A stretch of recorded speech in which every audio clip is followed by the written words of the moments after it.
There's Rainy. Hi, Rainy. Good to see you. Hi, Lisa. Good to see you as well.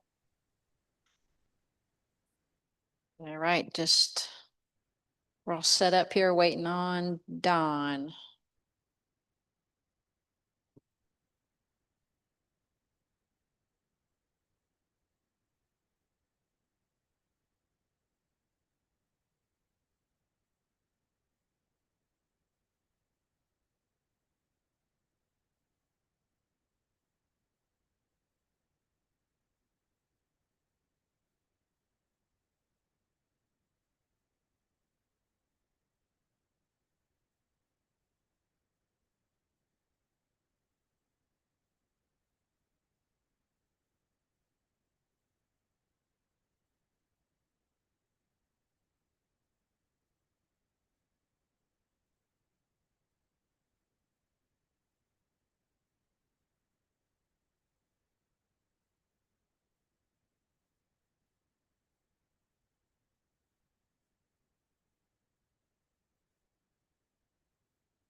Hello, Ben. Welcome. We're all set up here, just waiting on Don.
Okay, folks, Don just pulled up, so give him just a minute to get in and get settled. It's been raining pretty hard here, so I'm sure traffic has been crazy. Water on the road, so hang tight just a second.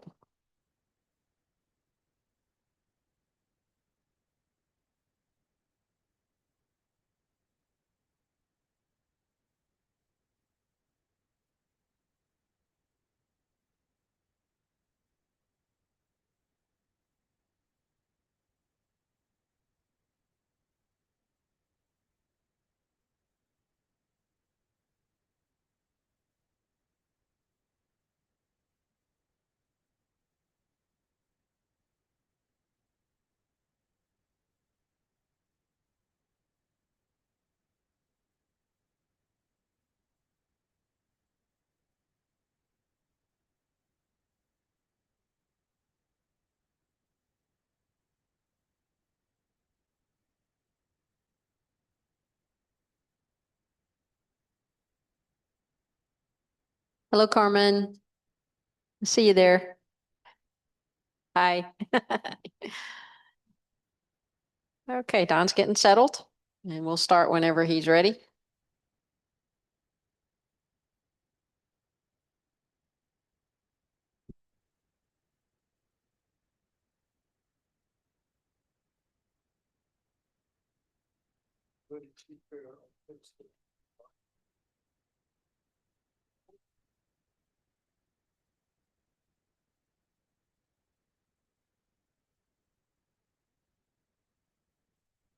Hello.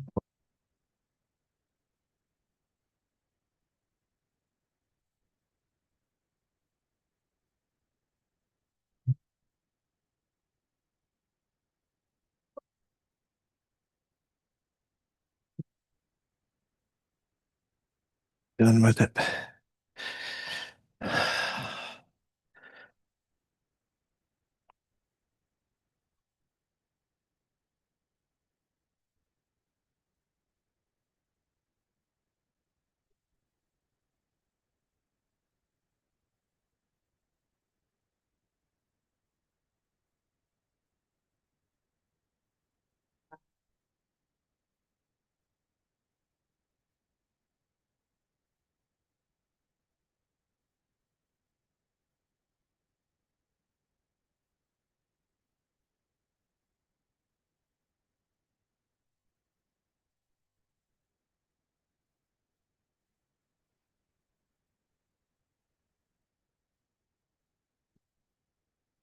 So it looks like a lot of people here were here this weekend.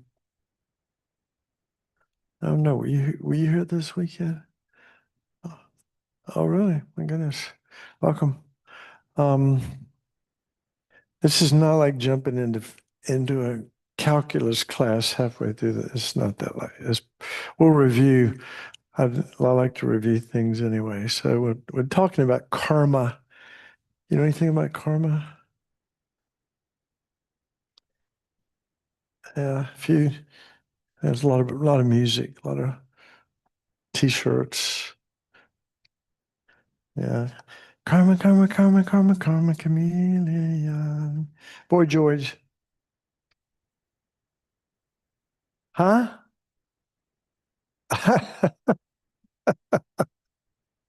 Yeah. Karma.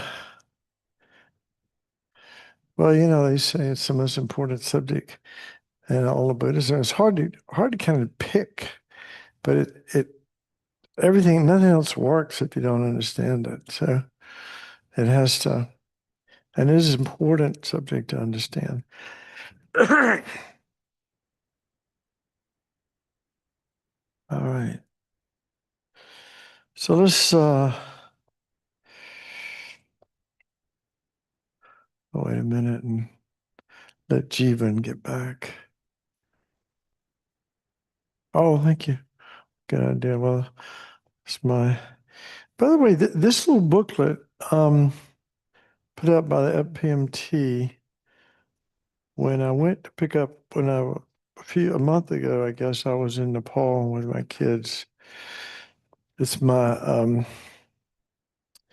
don't know if y'all believe in this kind of woo-woo stuff, but I wanted them to have the imprint of Copan, of Nepal and the holy objects and Bodhanath and Swayambhu, the different holy places, because they didn't really get a Buddhist education. Thank you.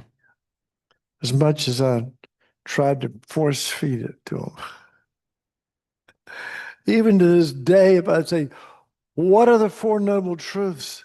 I mean, my God, you think it, honestly, goodness, if you ask most of the people here who come to Kadampa Center and call themselves Buddhists, what are the Four Noble Truths?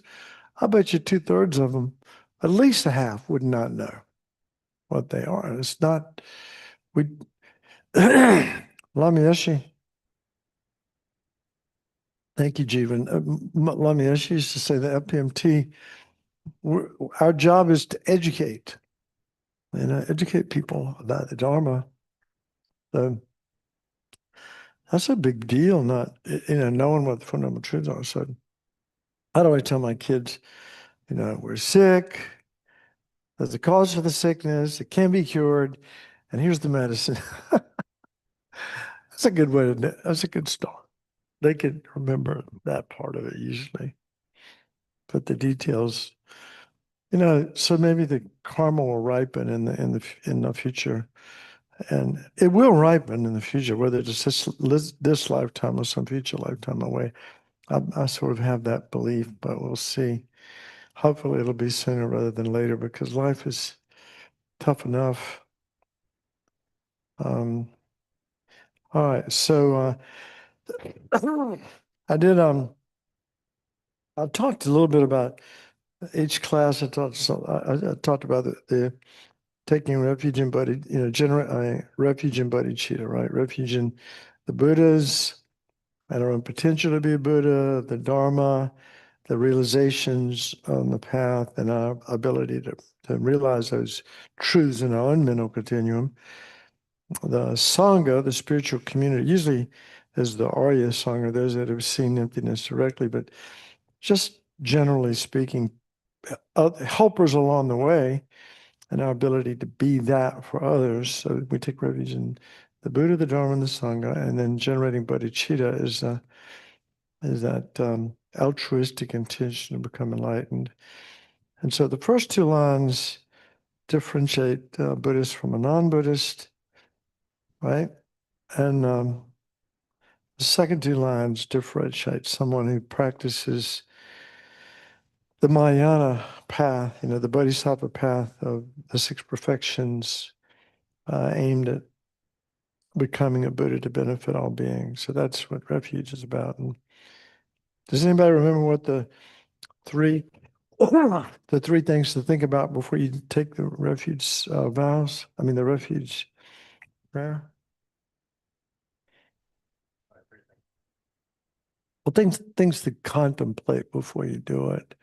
First, the first one is sometimes called fear or dread of the three lower realms, technically of the three lower realms, but it doesn't really resonate. Most people are not afraid of the three lower realms because we don't believe they exist. Well, animal realm we can see, but the hungry ghost and the hell realms we don't know about. So I usually don't say three lower realms, but it's dread. I usually say dread of like, why do we want to go to refuge? Because we dread the consequences of living out our lives with a mind that's kind of wacky, constantly creating negative karma.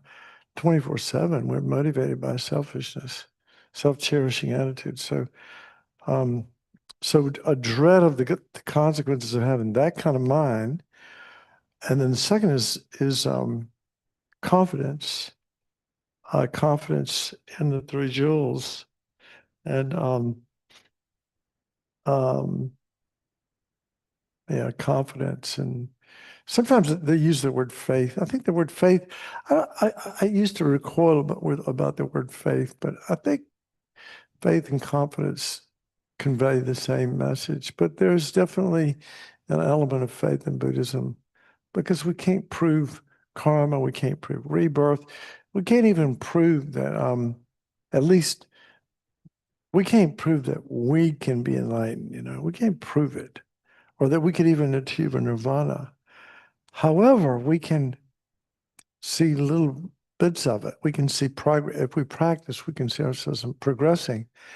And more importantly, we can, even though we can't prove Buddhahood, we can meet people that are like unbelievable, so extraordinary, like Lama Zopa Rinpoche and Lama Yeshe and His Holiness the Dalai. I've met all of them, and they're just not even on the same. I'm not even close to being on the same plane. I mean, they're just almost like superheroes.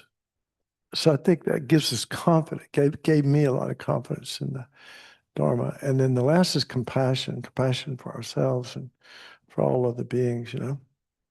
Like it's a good reason to to take refuge. So anyway, that's a lot of talking.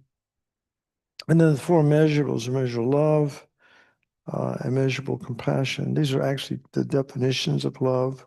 Page 34 of the gold. Yeah. book. On the bottom of the left hand, page 34, the definition of love in Buddhism, it's not like you make me feel good and I get all these, fluttery feelings. It's a sincere wish that may all beings have happiness and the causes of happiness. And then the definition of compassion is may all beings be free from suffering and the causes of suffering. Now I'm going to stop for just a second and throw just a monkey, anyway. So compassion and empathy, they're the same thing. Sometimes we you see, even in Buddhist circles, sometimes people use the words interchangeably, right? Yeah, I would say compassion, is the wish for others to be free of suffering. right, Empathy's less specific than that because it's more, kind of identifying with how somebody else is feeling. right, But that feeling may not necessarily be suffering. right.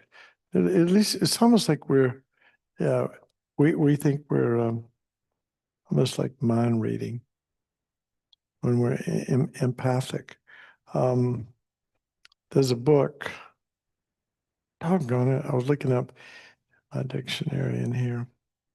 Anyway, there's this guy named his last name is Bloom. He's a philosopher, psychologist, at Yale, and he's written a book, and I was intrigued by it. It's called Against Empathy. Against Empathy. So when he was writing the book, he was telling his friends, they say, "What are you doing? What are you writing about?" He said, "Oh, I'm writing a book against empathy." But underneath it says a case for rational compassion. Not the same thing, is it? Empathy, like I think I know how you feel, but I really have no clue. I can't. I don't know how other people feel, and empathy can get us into a lot of trouble, particularly if we believe that we're mind readers and such like that. We can, I gave an example one time of one of the examples he gave in the book was how they were using I don't know if I've ever told this story, but they would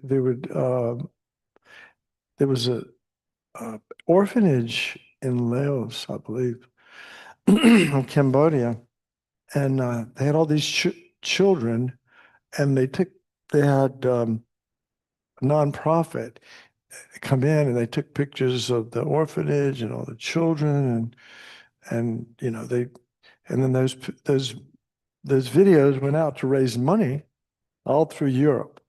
And so literally millions of dollars came in. And, because people's hearts were touched. They go, oh my gosh, if that happened, it would be terrible if that, I'm sure empathy had a big part this was used as an example of how empathy could get you in trouble.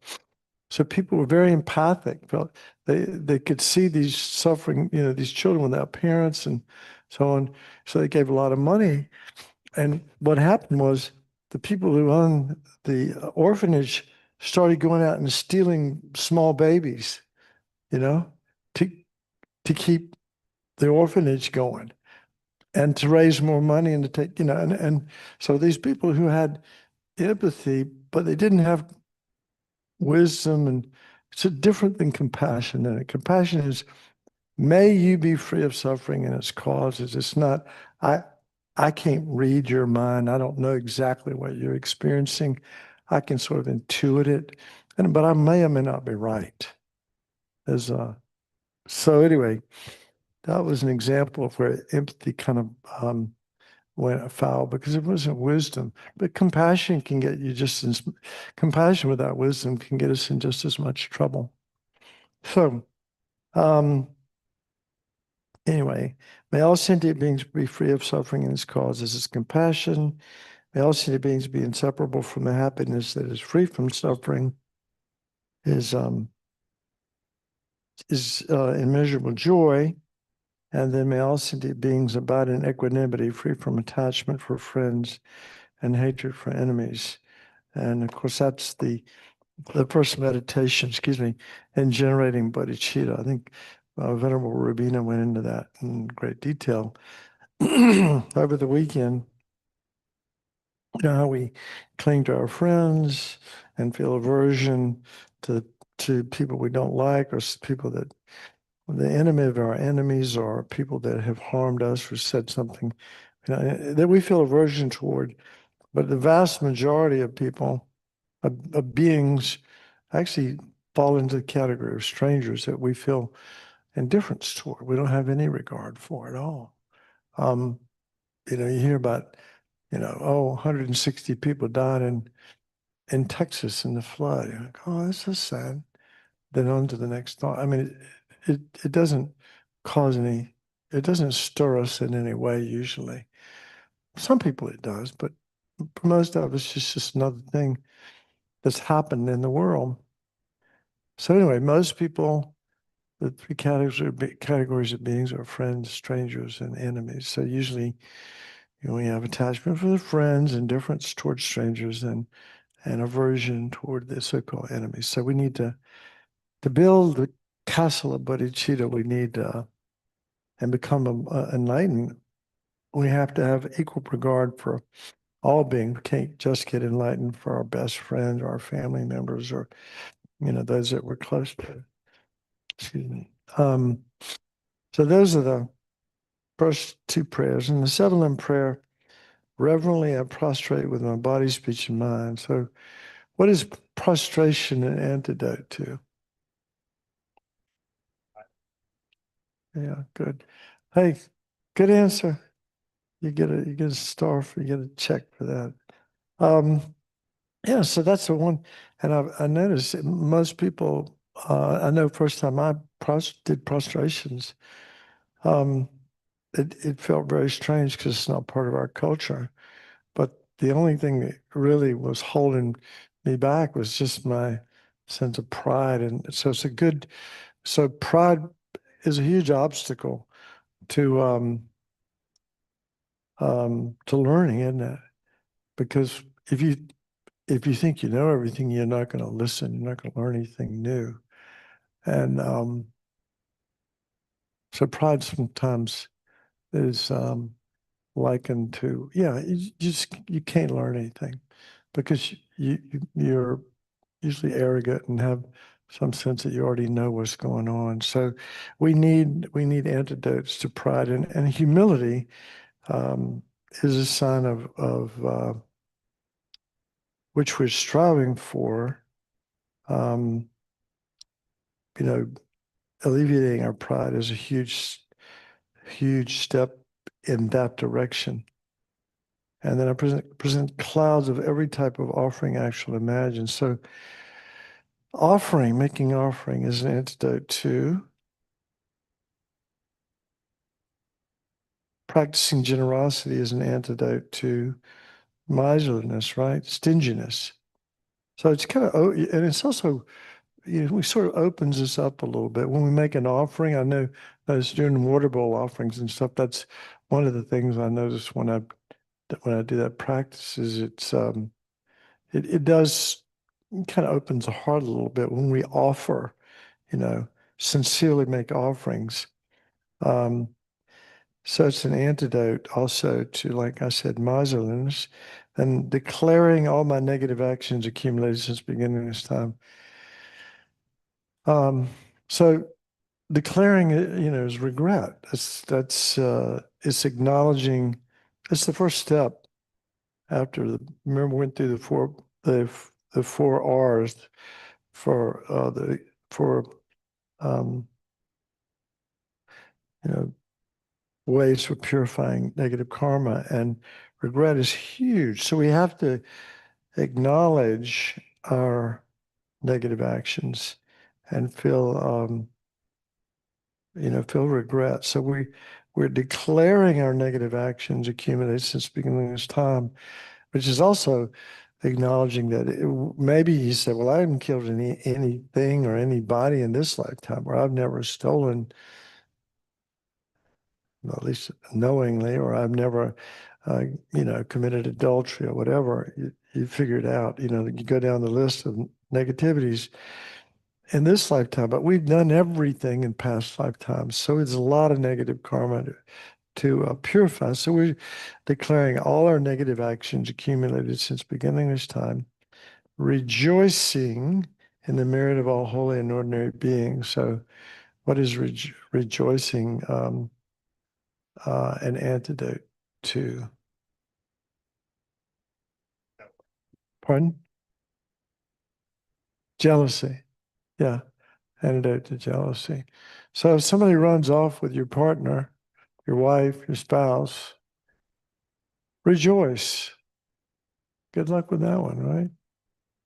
But it is, I mean, it sounds crazy, but it's, our attachment to things, like I remember the first time I heard Lama Zopa teaching this, he said, and he used that example of somebody running off with your spouse or your significant other, and you're going, oh, well, great. I'm glad she found somebody that she could be happy with. I hope that they're happy together, and really mean it. I mean, what a crazy thing to be able to do. But you could see how it would take some of the the attachment, the pain of the loss, if you could actually be happy for your former spouse or lover, that they found somebody else that they could be happier with.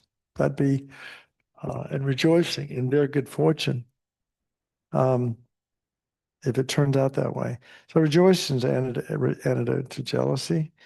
And then please remain until the end of the cyclic existence and turn the wheel of Dharma for living beings. This is beseeching the teachers to stick around and teach the Dharma for the benefit of living beings. So it's creating the causes for us to have teachers in the future. And then the dedication of the merit is the way to preserve the positive potential that we create, that it goes into the garden that we call the enlightenment garden, the bodhicitta garden, the garden that's going to, it's the seed that goes into that garden, not into the garden over here that just results in some temporal happiness in this lifetime or some future lifetime. Not like that, but so it's important. They say it's like a big ocean too. Like they say, every time we do a dedication, it's like a drop of water in this ocean of merit. And what we're trying to do is build up the merit until we can actually achieve enlightenment. Now, I asked Rubina yesterday a question, um, and I had an answer for it, but I just wanted to see what she would say. I had my own, what I've heard answered. It was like, what is, when we talk about emptiness and dependent arising, and how, things are empty of inherent existence, and then they're dependent upon, causes and conditions, parts in a designating consciousness. And how do you merge those two so that we can see um, the two truths as literally being inseparable, where we can see conventional reality and simultaneously see the emptiness of it. This is what only a Buddha, kind of like a Venn diagram that all of a sudden completely merges into in one circle. And how do we get there? And I've asked some Buddhist scholars. There are plenty of people out there that they're not, some of them are monks, some of them are not, some are nuns, so forth, some of them are not, but they understand emptiness really, really well. Jeffrey Hopkins wrote this beautiful book. It's about yay thick. It was his dissertation on meditations on emptiness. And George Dreyfus, who is a professor at Williams College, we sort of, I don't want to create the negative karma for it not to happen, but he might be coming. And George is the first Westerner. He was a monk at the time to ever achieve become a Larumpa Geshe, which is like summa cum laude from MIT or Harvard or Yale or whatever. He's the first one. He's genuine. He's a genius and very, very smart guy. And he's professor at Williams for many years, and he might be coming this spring. We'll see. But so anyway, we could get answers from somebody like that. He could give us more coherent answers. But the answer that I've heard from other people, from other teachers, is what's missing is merit. We don't have the merit, and we need to purify our mind to be able to see the union to see the inseparability of dependent arising and emptiness, to see them as basically the same thing. They're not exactly the same thing because we use we understanding of dependent arising to prove emptiness, right? But they're inseparable. And am I saying that right, John? I think that sounds right. They're inseparable. I mean, we could go to the foundation of all good qualities. I mean, it's, when you see them as separate, you haven't realized the Buddha's intent. When you see them as one and the same, you have. And to see them as one and the same, we have to create merit. And the way we create merit, mountains of merit, is through is through realization of bodhicitta. In other words, so just the tiniest action motivated by just one person creates a little bit of merit. But if it's dedicated to countless beings, it's like a mountain of merit. And we need a mountain of merit to realize emptiness. And also we need to purify our mind. So those two things need to happen together. Not only the generation of mountains of merit, but purifying our mind as much as possible. And so bodhicitta is the key to the creation of the merit that would allow us to have a realization of emptiness. Having said that, in the Theravada tradition, they do have a notion of selflessness that allows you to achieve nirvana, but it's not the same thing as what's presented in the Tibetan school, the Prasangika, Madhyamika Prasangika, the final view of emptiness. It's not the same thing. It's more like no self. And but it's enough to get you to nirvana. But nirvana is not what Mahayanist wants to be.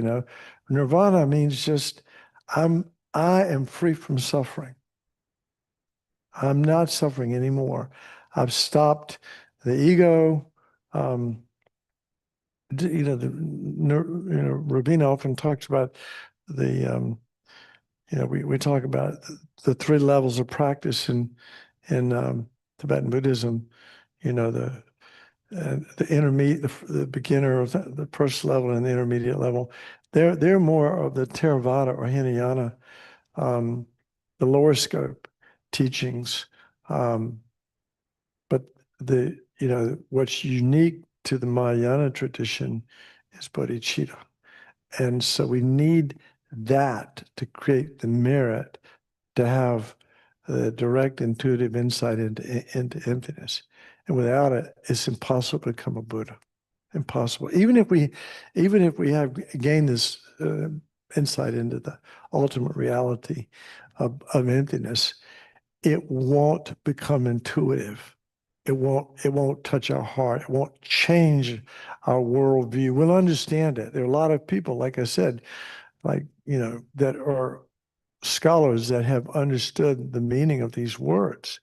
But understanding the meaning of the words and actually having your whole worldview transformed by these words requires incredible merit and purification. So that's on the Bodhisattva path. The first path is the path of accumulation.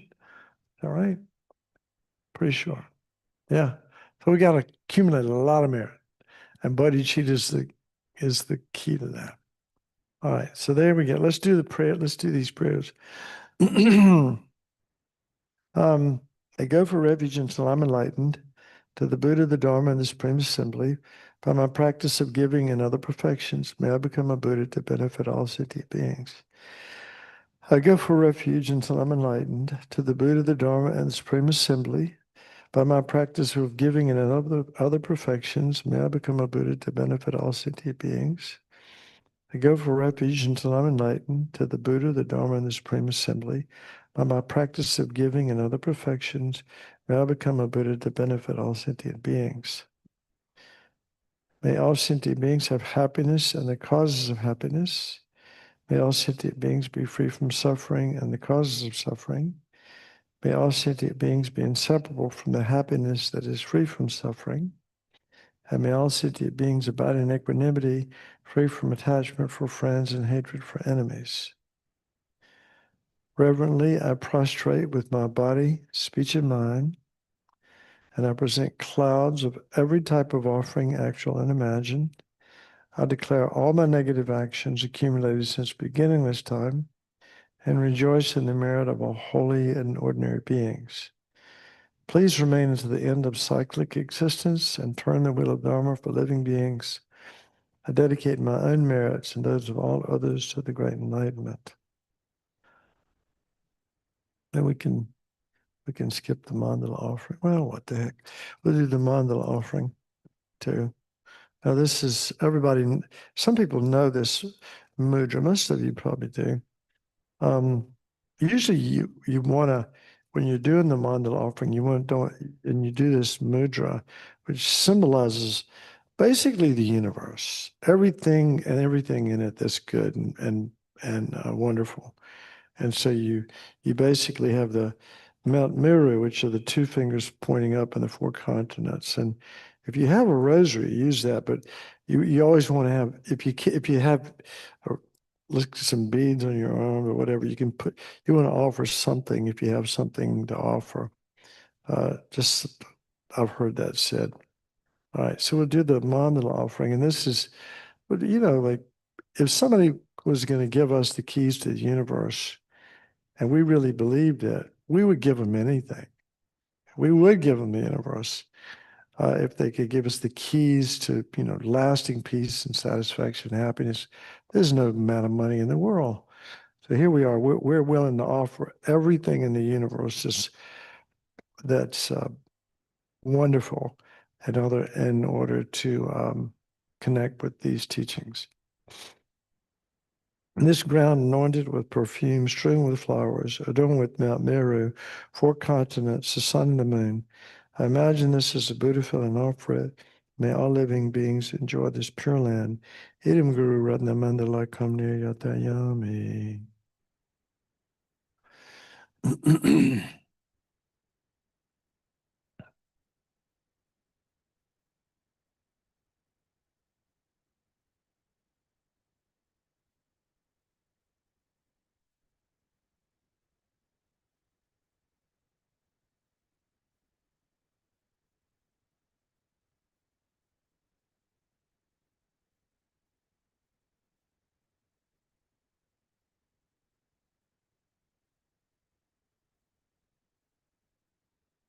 Okay. Well, let's start out with just doing some mindfulness meditation. I almost said mindless meditation, but mindfulness. There are lots of ways to do this. In the Zen tradition, has anybody ever done a Zen retreat before or done Zen practice? Which version did you do? Did you do the one where they hit you with the stick, or did you do the face the wall, or koan, or which version?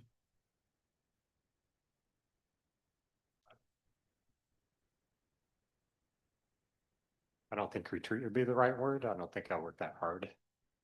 But it was sort of like a weekend workshop of sorts Yeah. for people. It was intended for it was with the Thich Nhat Hanh group. Oh, okay. And I got to see Thich Nhat Hanh in person, so that was awesome.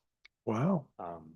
And the idea was it was for people in the entertainment industry to sort of try to talk about like the goals of a typical Hollywood producer or writer, along with the goals of Buddhism. So it's very interesting. Well, Zen, the actual practice of Zazen, and they're different. There's a Rinzai tradition, and there's Sutta. I think it's anyway. Dogen, he was the founder of the other tradition. I think it's called Sutta. But anyway, I did a retreat one time, a Zen retreat for a week, and we just sat there and stared at the wall, eyes open, like 50 minutes for an hour. Well, 50 minutes of just sitting. It's a mindfulness practice. They didn't tell you to do anything. Just said, just sit and stare at the wall. We did do a lot of mindful walking at that Yeah. retreat. That was the main practice. Yeah. We sat there for 50 minutes. And I'm not bragging about this because I suffered a lot. It was not a fun retreat, but at the end, I'm glad I did it. But we just sit there for 50 minutes, staring at the wall. And then bell would ring, and get up and do 10 minutes of walking practice. Bell would ring, sit down, 50 minutes, staring at the wall. Bell would ring, 10 minutes of walking. Bell would ring, sit down for 50 minutes, and don't move a muscle. Sit like Shakyamuni Buddha back here. He hadn't moved in years. He's got this practice down pat. But Zazen, it's really, your legs are screaming at you. Your mind gets wild. Like, am I like, this is crazy. Why am I doing this? It's a wasting time. You get to see every demon in the world just comes and visits you when you're doing these practices like that. So it's a mindfulness practice, but it's a very powerful one too. And the other mindfulness practices are just to now we talk about mindfulness of the breathing, but that's more of a concentration practice, isn't it? When we're focusing on the breath, the in and out of the breath, to bring the mind to one pointedness. But it's just the Vipassana practice that, like they do in Thailand, it's really about just sitting there. Again, you could be looking at a wall, but you have your eyes closed or half closed, and you're just watching your mind, and whatever arises in the mind, you notice that it's you notice three things. Number one, that your mind's out of control, and that is a form of suffering. And number two, that the mind is always, and the body, all the sensations and every experience that you're having is in a constant state of flux. Change, change, change. Nothing lasts more than a split second.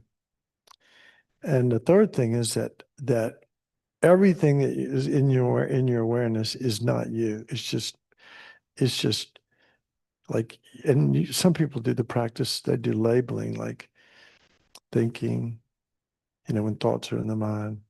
When you're writing a novel about the day or something, you're lusting about something, you're feel angry or aversion about something, and your mind's just going on and on. You just notice thinking, and then eventually it stops, and you're right back in the moment. So that's, or your knees are screaming it because you haven't moved in 30 minutes, and you notice pain, and you instead of pushing it away, you put your mind right into the moment, the momentary changes and you label it, pain, or just sensation, because pain has a negative connotation, just sensation in the knees, and it changes. You notice it changes from moment to moment, and many times goes away. These practices are very powerful practices, and then you realize that they're not you. That's so no self. There's no I. It's just thinking and feeling and discriminating. Whatever is going on, there's no self behind it.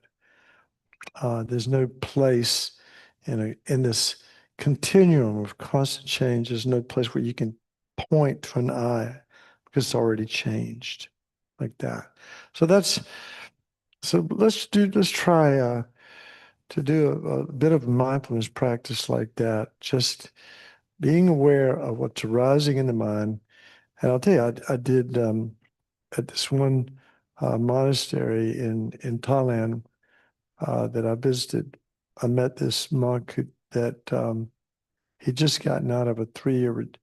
He'd been 3 years in. It gets hot in Thailand too, where he was. Even though he was, where he was in the northern part.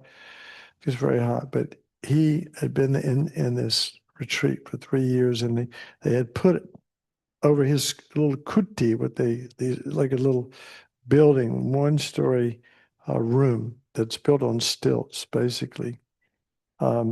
They covered it so he couldn't look out. The air could get in, but he couldn't look out.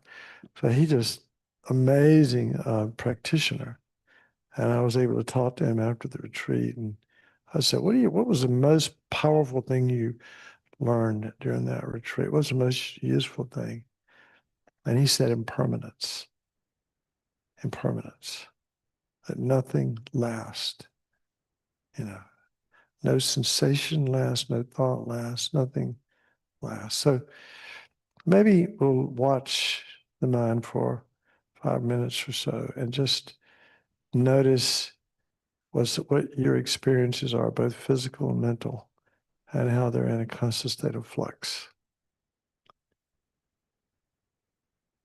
Each moment has a sort of beginning, middle, and end. But it really happens so fast you can't pinpoint it. But that's what's actually happening.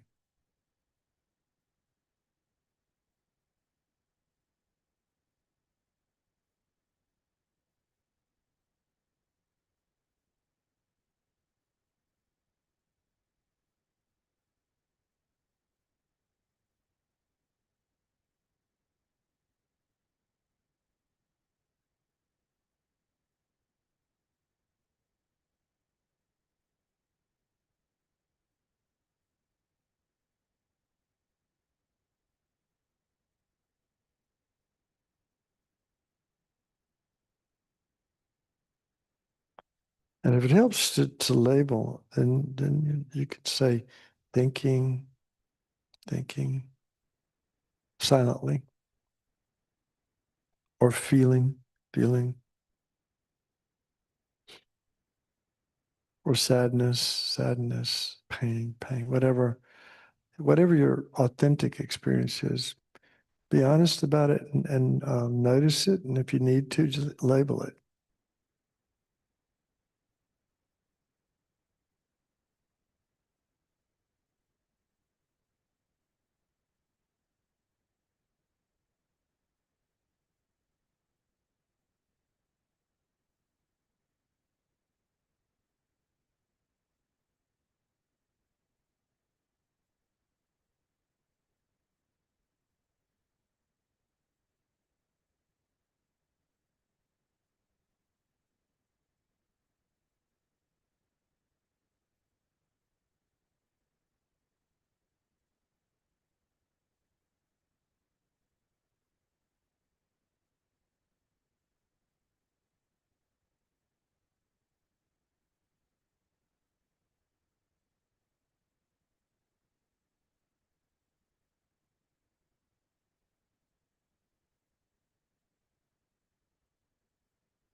You want to check on your posture.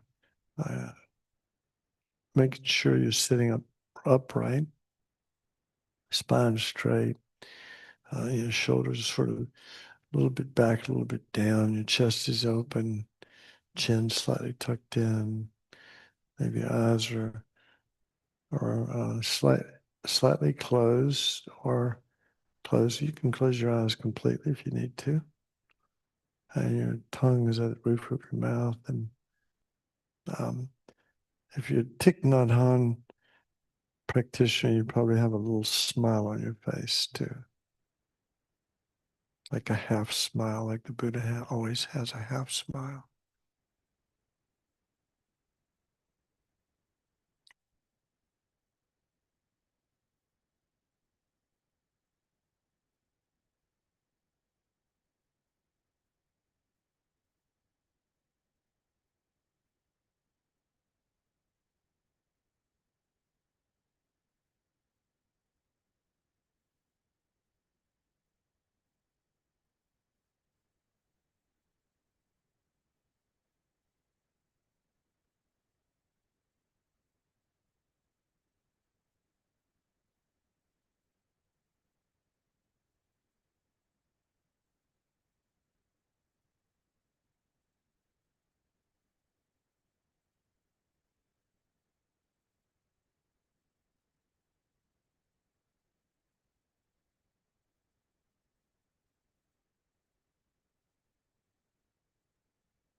And if you're in the middle of a narrative, the new word of the day, seems like everybody uses that word all the time. If you're in the middle of a personal narrative, just notice that.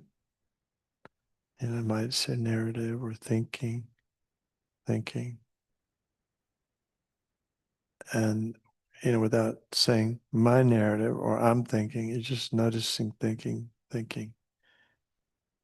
And then gradually, you come back to the experience of being present, breathing, sitting in a chair or on the cushion, whatever.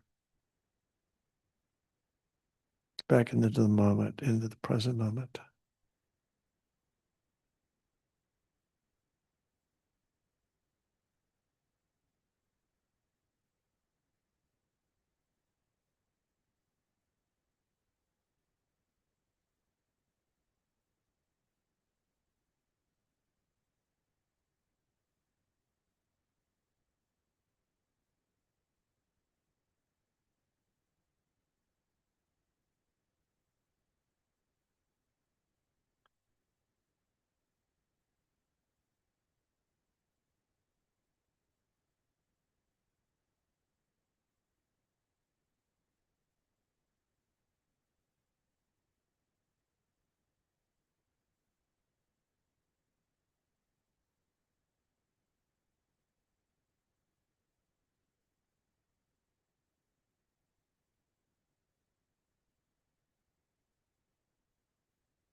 I wanted, I'm going to we'll do a little bit of review. Always good. Do that. I've got something from the FPMT that I might just, it's actually a quiz that I'm supposed, back in the day, if you read what you're supposed to, it's supposed to be like a public exam for everybody who takes the class. You come to 5 or 6 sessions, and there's a public exam, and then there's a weekend retreat, and there's nobody's ever done that. Even though we did try in the very beginning discovering Buddhism back in the early 2000s, but it didn't. Nobody would do it. Maybe end up one person. The person who's leading the class and maybe one other student. That was it. So we never went too far with that. But anyway, Venerable Rabina talked about kind of, I guess you'd call them general principles of karma that we haven't really talked about yet. About the way what is a, she did talk about what is a full karmic action, you know, a completed karmic action is. She talked a little bit about that. You know, you have to have an object and well, does anybody remember what they were like? There were four things, I believe, that she mentioned. John, do you know, remember what they were? Yeah, I think one is the object, like you said. Another one would be, is the mind one, maybe? I can't Intention. remember if that's bundled with intention. Intention and motivation are sort of the two parts of that, I think. Yeah. Like the motivation occurring first, and then the intention being the will that does that, sort of acts on the motivation. Right. And then the action, I think, Right. and the result, like sort of like, I think that depends on what kind of karmic action it is, what the result is. The completed action. For example, she used, I mean, everybody likes to use killing as an example. You know, you have the thought to kill, and you know, your motivation is anger and aversion, and then you do the act of killing, and they die before you do. That's a completed karmic action, and that will ripen into, there are four different ways. And this is kind of how this is a way Buddhism would describe. When we talk about karma, we say, well, you know, we can explain everything by an understanding of karma. Well, what are the four ways that a completed karmic action manifests in our lives in each lifetime? Anybody remember? Rubina talked about this. I think John's heard it before. John, go ahead. I'm going to write these down. This is important. This is important stuff. It's kind of juicy. All right, so these are the four results of a fully ripened karma. That a good way to say it? Four results of karma. Karmic seed. Yeah. The first one is, I think they usually say throwing karma first. pardon? Throwing karma, I think is the. Well, throwing karma is the karma that happens at the time of the death that throws us into the next lifetime. But So it determines the kind of rebirth you have. yeah, rebirth. So rebirth. So you can imagine, wait a minute. You can imagine that an action, if that what you said brings up a good point. The karma that predominates in the mind at the time of death is chief determinant of our next lifetime. So if we die peacefully, which is really important to do, and you know, a lot of times, if your teacher's around or you have pictures of your teachers and you have somebody around who can help you die peacefully, you don't need a lot of people crying and making a lot of racket and disturbing your mind at that moment. You want to be able to die peacefully, and that has a lot to do with the throwing karma that will be the source of your next rebirth. So a fully ripened, so you can imagine a fully ripened karma of killing would result in a hellacious rebirth, right? And a fully completed karmic action of kindness, of an act of kindness, generosity, uh, compassion would ripen in a beneficial rebirth. So it has a lot to do with, our future lifetime has a lot to do with our mind, and particularly the mind at the time of death. So these these karmas can throw us into future lifetimes, either into an upper realm rebirth or lower realm rebirth, right? Those are the main ones without going into the form and formless realms and stuff like that. So then number 2, John, what do you got here? Results similar to the cause. Results similar to the cause. All right.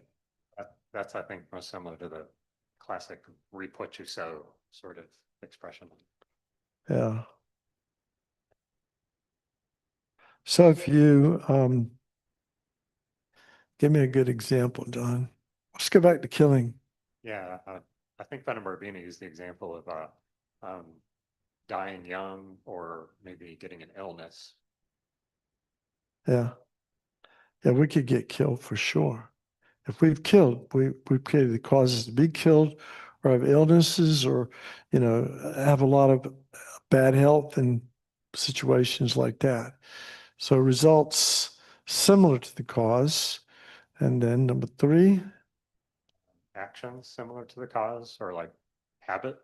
I guess that's sort of the word that yeah, Venom Barbini used, I think. habits. So we'll have a tendency, won't we?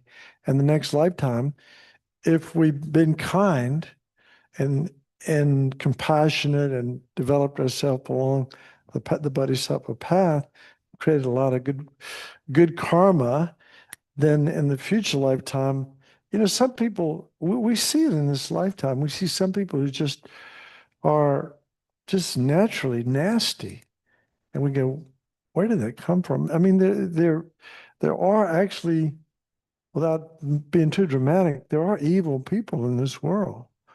And there are people that are genuinely kind. And you wonder, where did that come from? Well, the Buddhism say that's just the karma of past lifetime. They practice this way, and this lifetime, um, this is what happens. We have habits that are similar to former lifetimes. And again, if we want our future lifetime to be good, if we want positive experiences in the future, we have to create that. We have to practice those habits in this lifetime. So that explains why people are certain. Some people are just good-hearted people, and some people are just. I have 3 children. They are all so different.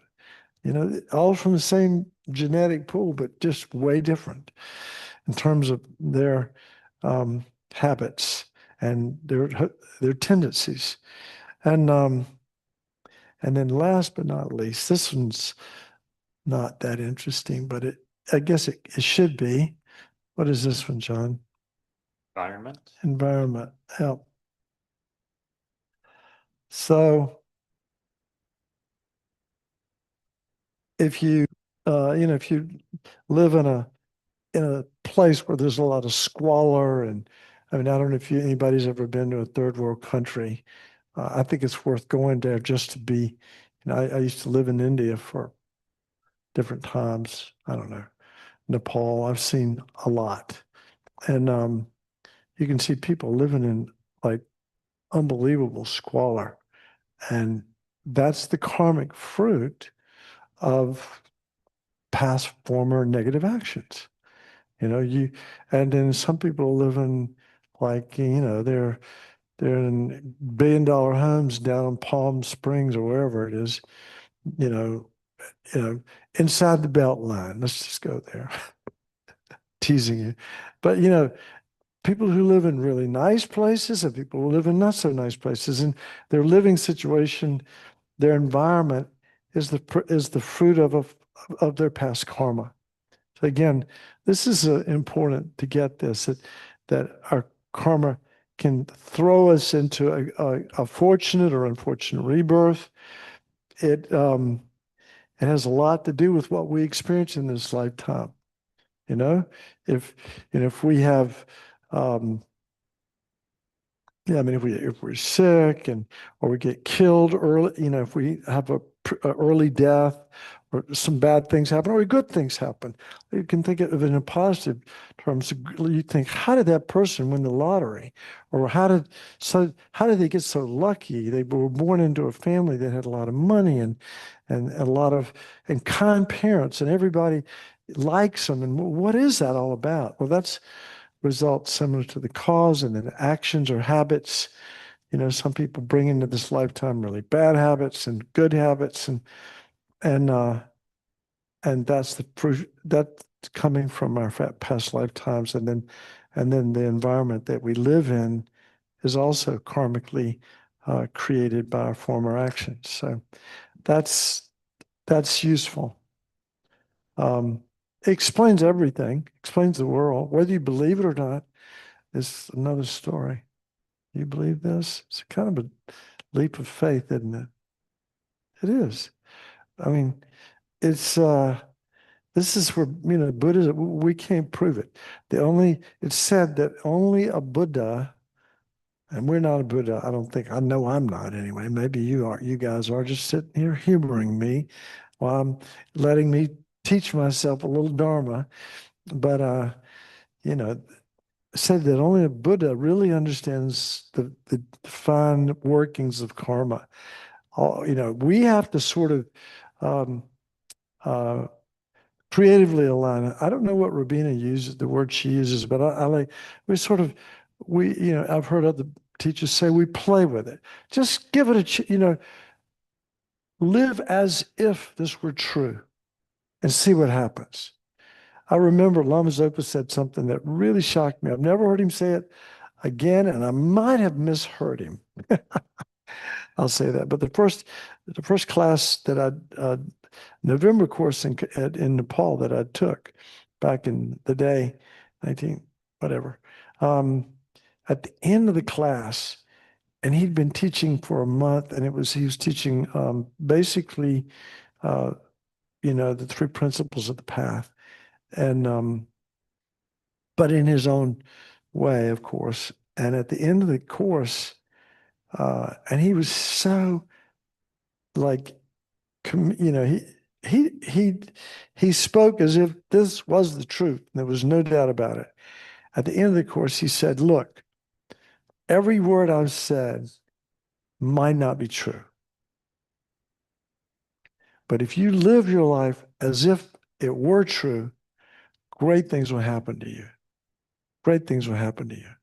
So you take it for what you want, take it for what it's worth. But if you live as if karma is true, then your life will go better. And then Lama Yeshe's famous line is, check it out, dear. Check it out, dear.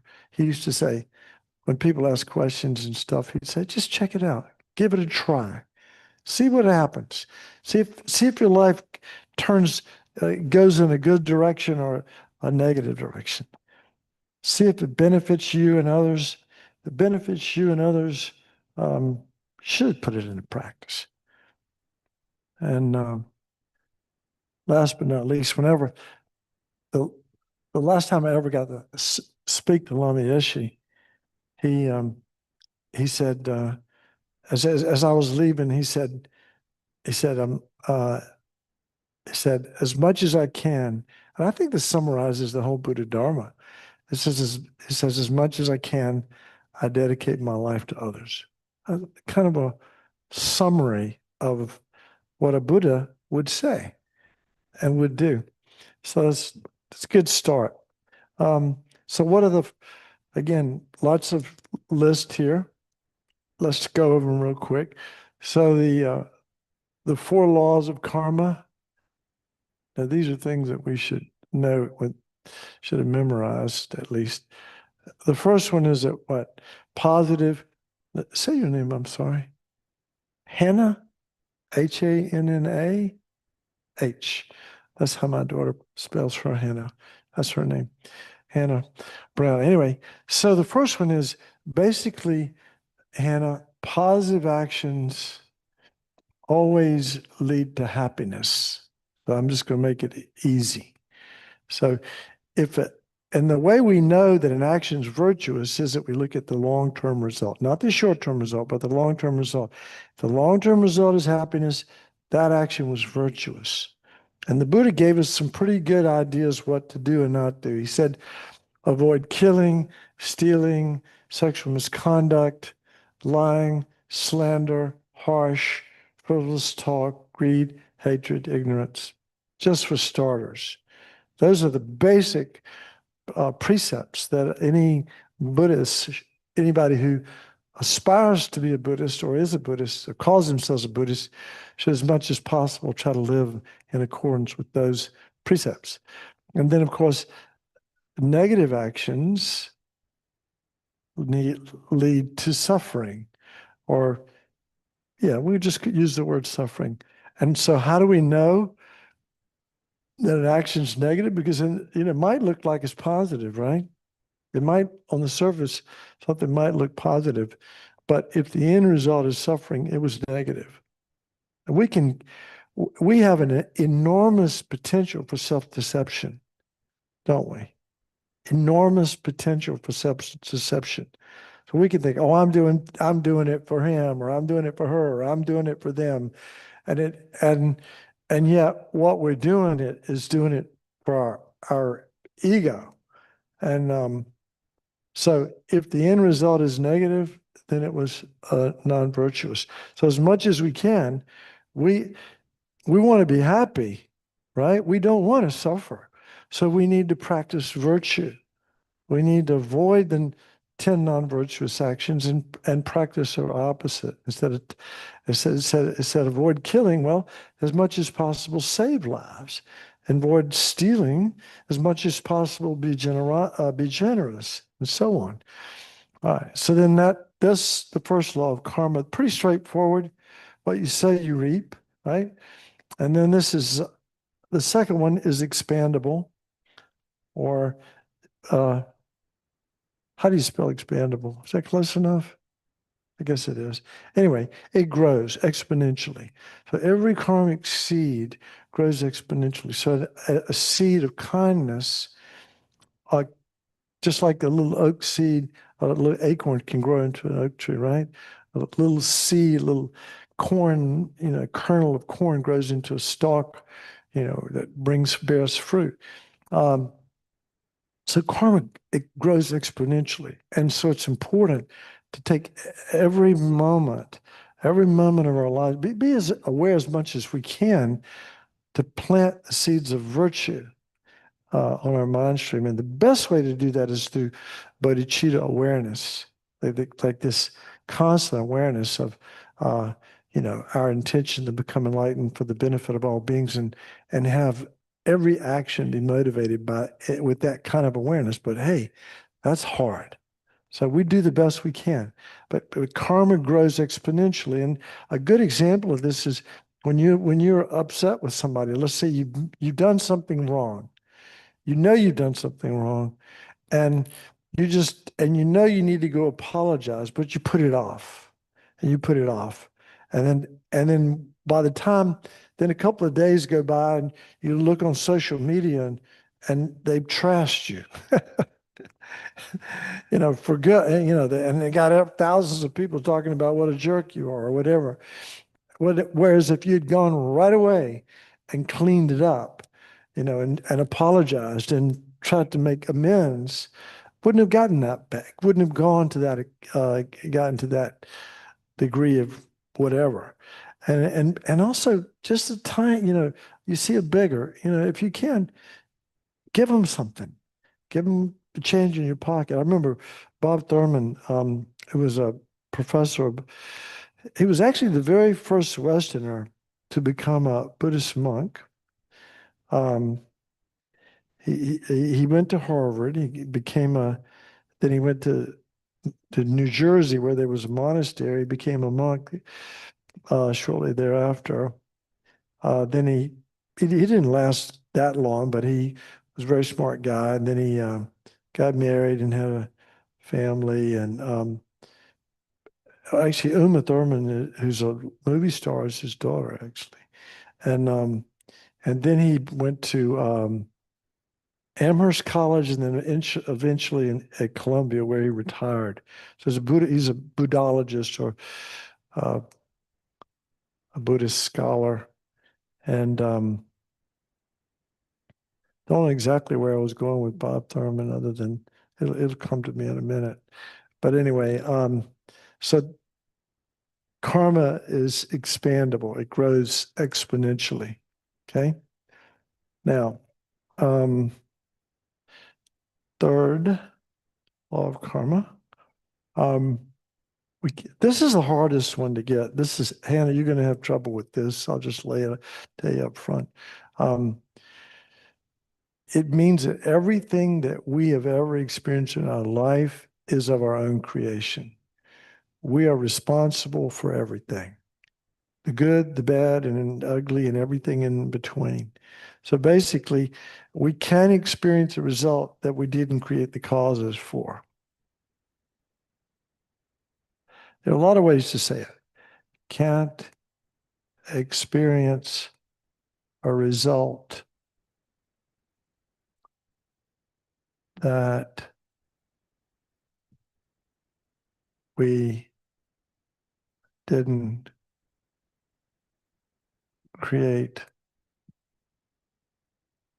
causes for. Or if you experience something, it's of your own creation. It's it's the fruition of past karmic seeds. Now you can use examples like, I mean, some of them are, the more dramatic they are, the more sort of off-putting they are, like a baby who's born with like birth defects. And you go, well, what did that baby do to deserve that? Like,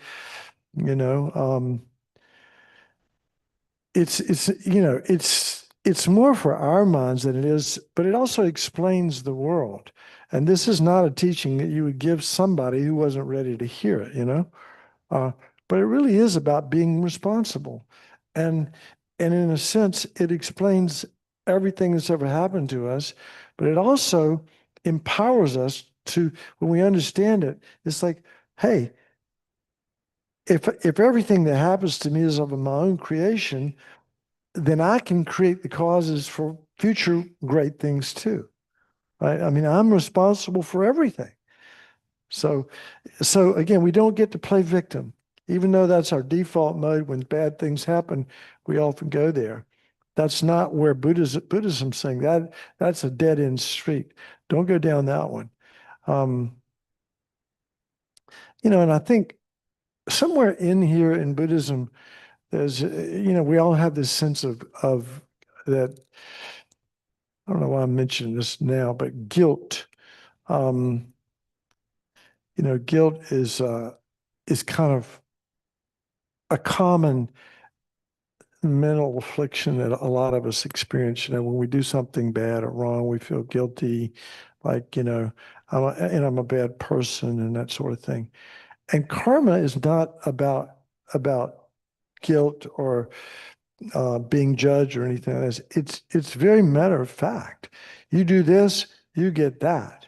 If you experience a problem, you're not a bad person. In other words, if something is arising and it's not good, it's just the arousal of past karma. We don't have to identify it as I'm a bad person or I'm guilty or I'm bad or anything like that. Karma is a very impersonal law. It's like gravity. It doesn't mean, it just is what it is. So, we can experience a result that we didn't create the causes for. And then last but not least, let's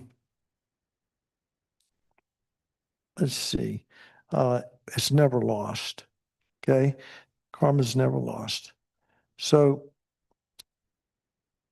we create the causes for up here, we create positive karma and we create negative karma. And it goes in, those seeds are planted in our karmic garden and they're never lost. Except two caveats that I know of anyway. One is that we can destroy positive karma with anger. So this, or any kind of heavy negative action can destroy positive karma. So eons of positive karma in a moment of anger. So when you think about that, you really want to be mindful, don't you? That I don't want to be overcome by anger because I don't want to destroy all the hard work. I mean, I've been tilling this garden for a long time, putting all kinds of good seeds in there, and all of a sudden, I let my mindfulness guard down and lose my temper and destroy like a whole eons of negative karma. And you can see that in relationships a lot, can't you? You know, people can destroy a lot of goodwill in a relationship by just losing their cool and saying things that are mindless and thoughtless and harming. So we can destroy positive karma by anger in particular, and we can purify negative karma. So if we have mountains of negative karma, we can practice the four opponent powers. And the four opponent powers are, so we all want to know how to purify karma. So Hannah, you have to remember, I'm going to quiz you on this next. If you come next week, you probably won't come. But anyway, four opponent powers. Jeevan, do you remember? There, I tell you what, we go. They're all R. I'll start with R.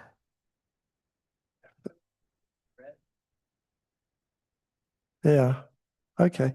Most people say reliance, but yeah, it could be regret. So reliance on what?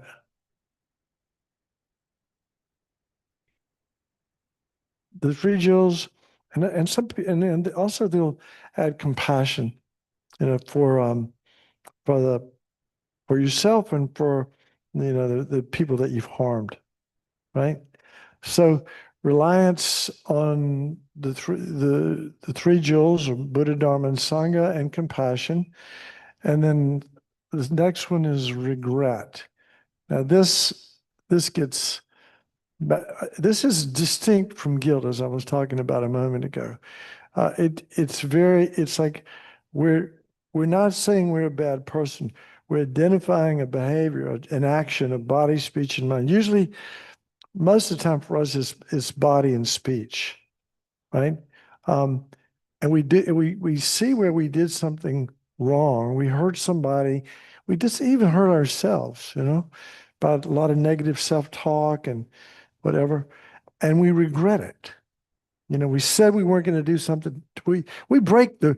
First of all, we lie to ourselves way more than we lie to other people, don't we? We say, I'm not going to do this, or I'm not going to do that. And we do it all the time. So we really we say a lot of stuff to ourselves that puts us down, not helpful. So we regret it. And it's different from guilt. Guilt's different than, guilt is more like, I think implies that somebody's forgiving us. This is very specifically regretting a particular action of body and speech, and maybe mine too, could be mine. Then the next one is the remedy. And in Buddhism, we have a lot of, the remedy might be, for example, if you said something to somebody, for a common sense everyday thing would be to go apologize, wouldn't it? Go talk to somebody that you said something about that, was maybe you said something that was just negative. Just, trying to create a little dissension, trying to create problems, trying to create a little bit of drama. What's the word they use on the internet now when you drag somebody through the mud? Trolling. Yeah. Just saying stuff that's not, you shouldn't be saying. And so, anyway, so so a remedy would be in Buddhism would be apologizing, saying, first of all, you apologize. That's common sense. But there are other practices that specifically Buddhist practices that we do, like saying mantra, Om Mani Padme Hum, or any of the mantras of any of the Buddhist deities that we have, Tara, Om Tari Tutari Tari Soha, Om Mani Padme Hum, Omarapasana is Manjushri, and then maybe you have your own personal deity, Vajrasattva, the 100-syllable mantra, which, sometimes we do that practice. It could be like writing scriptures, copying scriptures by hand. It could be going around the stupa outside saying prayers for the happiness of all beings, your family, somebody that's sick, everybody who's experiencing the suffering of fear, whatever that's going on. We do Georgie Cadre at Christmas time here every year. Hundreds of people show up for that practice. So there's many Buddhist practices that would qualify as remedy. And then the most important one is resolve. Okay. All right. And why I say that, because that's basically making the promise to ourselves that we're going to abstain from whatever action that we regretted for a period of time. And you may be able to regret it, as I said last time. It may be like desire or lust or something like that for your partner, and you can't control that very long. So you say, well, I'll control it for a minute or an hour, something like that. Or anger, maybe you can control that for a little while. But then again, if you have a tendency toward that, but you try to set up you try to commit to something you can keep. Like, for example, I won't take a drink for a day. I mean, in Alcoholics Anonymous, I think that they say one day at a time. So you promise to not do it for a finite period of time, something that you can keep. You don't want to lie. You don't want to add a lie on top of whatever else is going on. So you resolve to not do that for some period of time that you can keep. So that's important. But this is how we can purify this karma that we say is never lost. No, we can clean up our karmic garbage, weed our garden by practicing these four opponent powers. And to me, I'd be willing to debate this, but we talked about it. I talked to Jeevan about this yesterday, a little bit maybe. I think that the word, the conversation about forgiveness, is so important, isn't it? I mean, I was listening to an audio thing by Lama Zopa Rinpoche, and he was talking about raising children. And he said, one of the most important things is to teach children how to forgive. But you never hear forgiveness in the teachings, do you? I mean, I can't remember seeing it in any text. John, you've been around here a while. Yeah, it's just not something that's talked about. But the Dalai Lama's got a whole book on forgiveness, but doesn't talk about what forgiveness is. But basically the premise of the book is, well, you're not angry at the Chinese. You don't hate them. Like, how could you possibly? They literally stole your country and killed, at least a couple of million, if not more, of your countrymen, and have caused a lot of ill will. And yet you don't feel animosity or hatred. How could you do that? And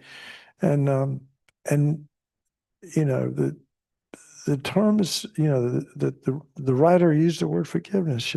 Basically, he doesn't hatred. He doesn't harbor this anger and ill will toward the Chinese, for example. So what's actually happening here, I think, is that even if he did, I'm just using myself as an example. When I'm feeling negatively toward like somebody did me wrong, and I'm feeling kind of yeah, I don't want to forgive them. I mean, they don't deserve to be forgiven. Look what they did. But who's that hurting? It's hurting me, number one. How can I let go of that? I'll come back to the answer, but I think it has a lot to do with purification. Because forgiveness in essence is, letting go of resentment and any kind of negative charge that we have about something that happened to us where we feel victimized, right? Like we need to forgive somebody. A lot of times we need to forgive ourselves, but it's letting go of that negativity. And how can we let go of it? Sometimes we can just let go of it, but other times it's really strong and powerful.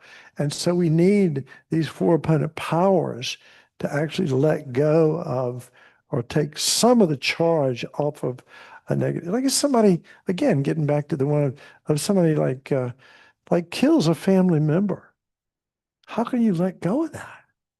You know, you hear stories about people who've been shot and they say, oh, I don't want that person to be, you know, to get the electric chair, be killed. And I don't even want them to be put in jail. I've heard stories like that. I remember listening to NPR, and there was a lady in Bangkok, Thailand, who got AIDS from her husband.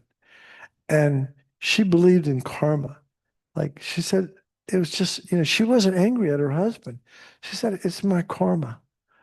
You know, I take responsibility for my karma. This happened to me, and I will work with it. And that blew I mean, the reporter was going, can you believe this? Like, how could anybody be so generous? But there are a lot of examples of people not Buddhists that don't want the perpetrators of crimes directed toward them or people they love to suffer. They don't necessarily want them to, you know, a lot of people do, but some people don't. And those people are extraordinary. They have to be able to sincerely forgive somebody. Venerable Rabina talks about this. Am I running over? Close. Venerable Rabina gives this talk. She's, John, I know you've heard this many times about she was in Kentucky and there was a gentleman there whose daughter had been murdered, like viciously murdered. And for like 10 or more years, he just was eaten up with anger and resentment and hatred to the guy who killed his daughter. And then the guy who killed his daughter died in prison.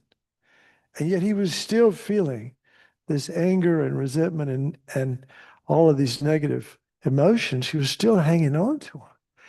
And he realized, and he was a Christian, and he sort of said, well, you know, if God can forgive him, then I can.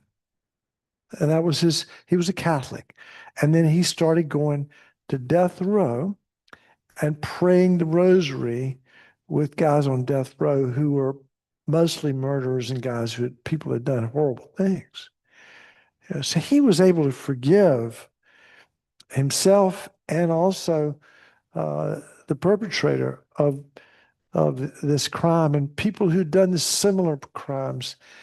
That didn't stop him from going in and trying to help them find some kind of spiritual connection and make their lives more meaningful. So it's kind of cool. Cool story. Do you remember her telling that? She's told it many times. I might have missed out on some of it, but that was the essence of it, as I recall.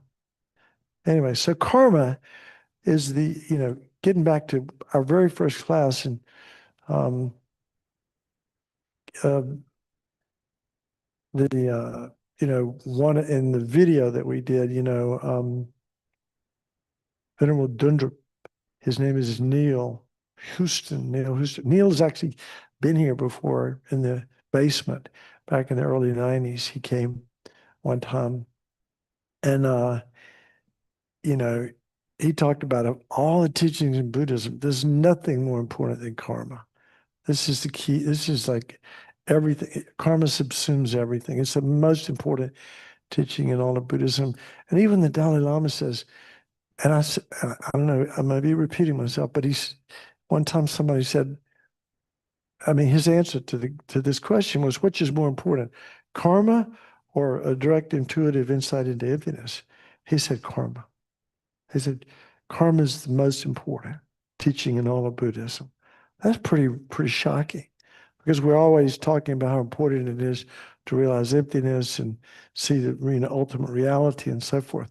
But karma, everything, in fact, that's one of the three aspects of dependent arising, isn't it? That everything arises or comes into existence and dependence upon causes and conditions. So karma is part of the proof that things are empty. So anyway, it's really the key teaching in Buddhism. I mean, it's such an honor to, just to be asked to teach this class, but it's good for me because they say you teach what you most need to know, and that's truly the case for me. This is an important subject and something that we all need to, there's some memorization that needs to be done because we need to be mindful of these points. We need to be mindful of the 10 non-virtues. So we catch our mind before we take an action, before we kill something, before we do something that's non-virtuous, we stop ourselves. Okay. So we need to be mindful of that. We need to be mindful of the 4 opponent powers and so on. There's just a lot of stuff that we need to study to be happy, have the kind of lives that we want to have. So let's do the dedication verses on page 246. We'll do the Shanti Deva's prayer. May all beings everywhere, plagued by suffering of body and mind, obtain an ocean of happiness enjoyed by virtue of my merits. May no living creature suffer, commit evil, or ever fall ill. May no one be afraid of a little with a mind weighed down by depression. May the blind see forms and the deaf hear sounds. May those whose bodies are worn with toil be restored on finding repose. May the naked find clothing and the hungry find food. May the thirsty find water and delicious drink. May the poor find wealth, those weak with sorrow find joy. May the forlorn find hope, constant happiness, and prosperity. May they be timely rains of bountiful harvest. May all medicines be effective and wholesome prayers bear fruit. May all who are sick and ill quickly be freed from the ailments. Whatever diseases there are in the world, may they never occur again. May the frightened cease to be afraid, and may those bound be freed.